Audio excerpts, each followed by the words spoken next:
The Gospel according to John. Glory to you, O Lord. Again, Jesus spoke to them, saying, I am the light of the world.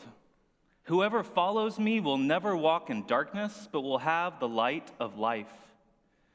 Then the Pharisees said to him, You are testifying on your own behalf. Your testimony is not valid.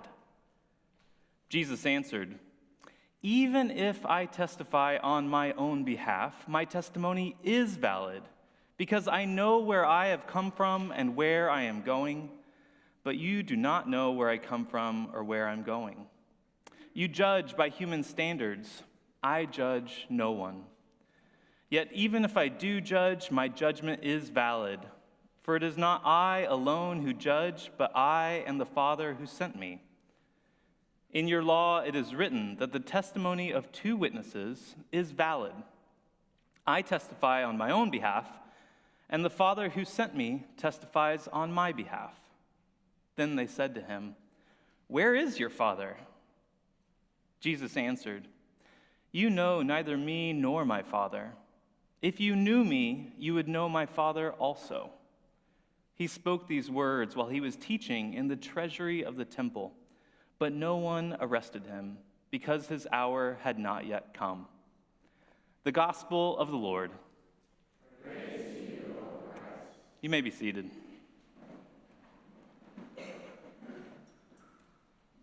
Well, good morning to you all. It is nice to be back with you. It's fun, of course, to go visit other places. I got to bear our greetings to Central Lutheran and United Lutheran, and they were very hospitable. But it's nice to be with you. So, glad to be back. I want to talk this morning about what we do as people of faith when we face really hard circumstances. When we face bad news, when we see truly shocking headlines, or when we're forced to reckon with predictions of demise and doom. Anyone heard any of those lately? I know I have. What do we do when things completely outside of our control happen to us, or just happen in the world?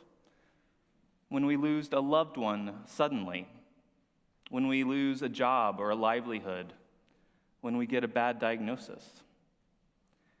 I've been thinking about this over the last few weeks because I've seen all of these things happen within our communities in the last few weeks.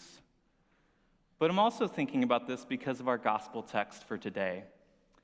In this season of creation sermon series, we are attending to the different identity claims of Jesus, all those I am statements in John. And in addition to saying that he is the light of the world, he also says this, Whoever follows me will never walk in darkness, but have the light of life. On the face of it, our gospel reading would seem to suggest that we, followers of Jesus, never walk through times of darkness.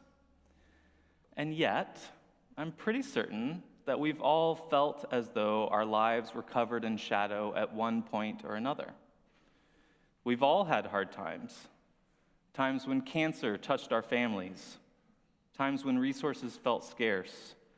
Times when relationships were frayed. Times when we lost a loved one. Perhaps we felt a sense of dread about our future as well. Perhaps we worry that darkness will indeed overcome us. According to the polls, we Americans are an anxious bunch. Social science research suggests that as a collective, we are chronically worried about the state of our economy, the state of our nation, the state of our democracy.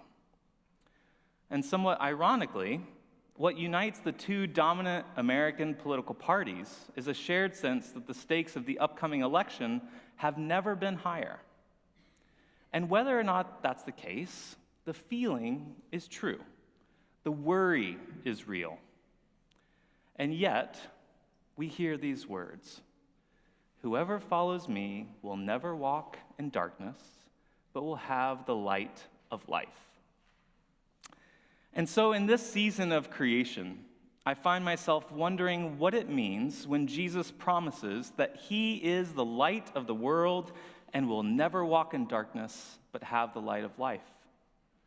After all, this can sound a little abstract. It's fine and good to say that Jesus is the light of the world, but what does it mean for us on a day-to-day basis in this time and place? I think Jesus makes this proclamation to give courage and heart to those who feel like they are facing dark times and to commend a basic posture of hope in our world.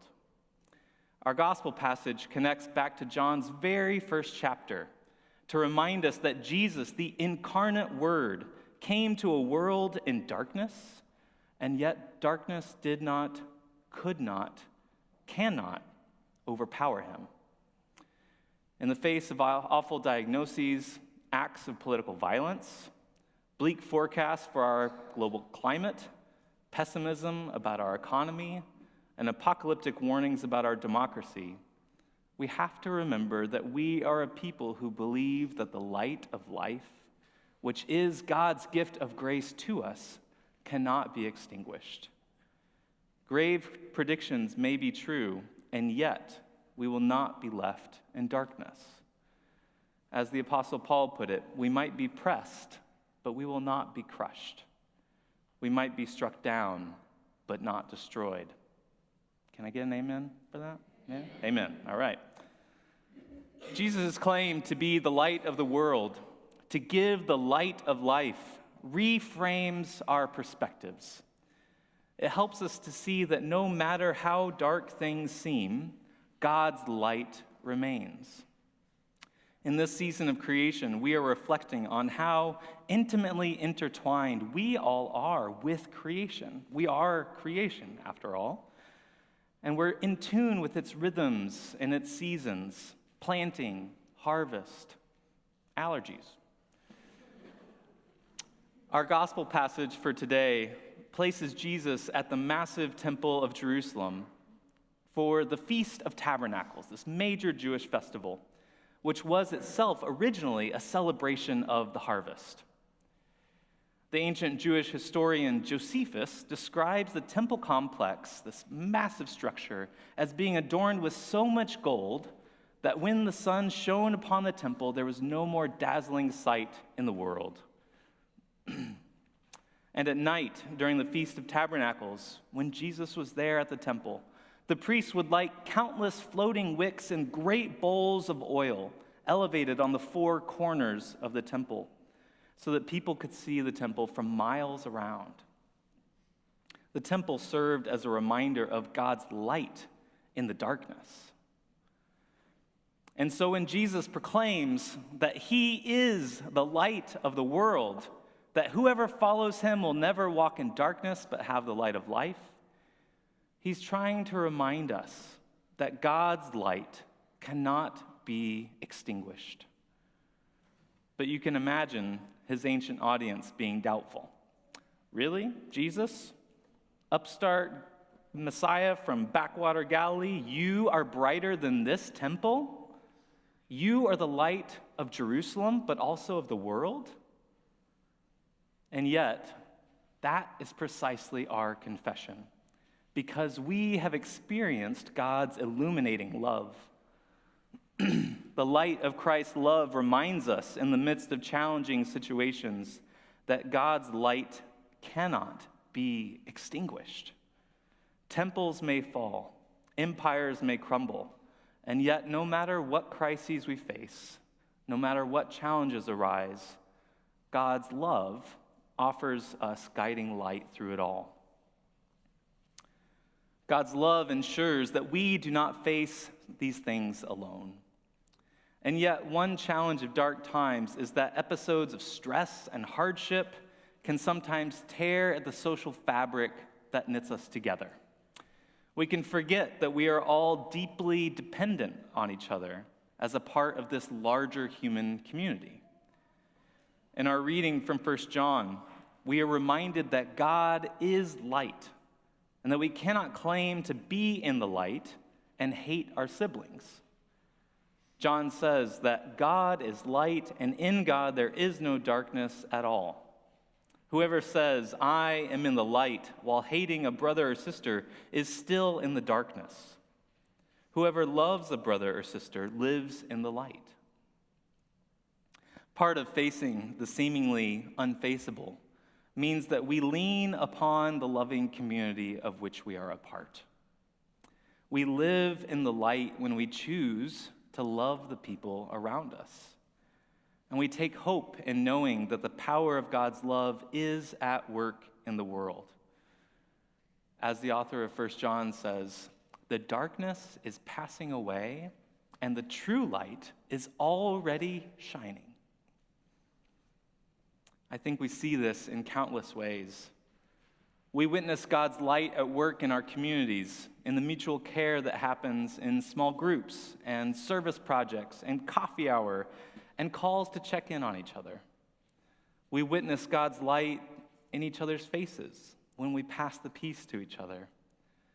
We witness God's light in our acts of service to this community and communities far away through food drives, direct service, youth service trips, campus ministry, vacation Bible school, participation in Lutheran World Relief efforts, and so many more.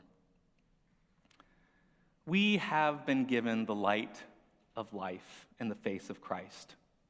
And because of that, even if or when we walk through dark times, we will never walk in darkness. In this season of creation, my prayer is that we will continue in the work of building up our communities, loving our neighbors and our enemies, and being people whose lives bear witness to Jesus, the light of the world. Amen.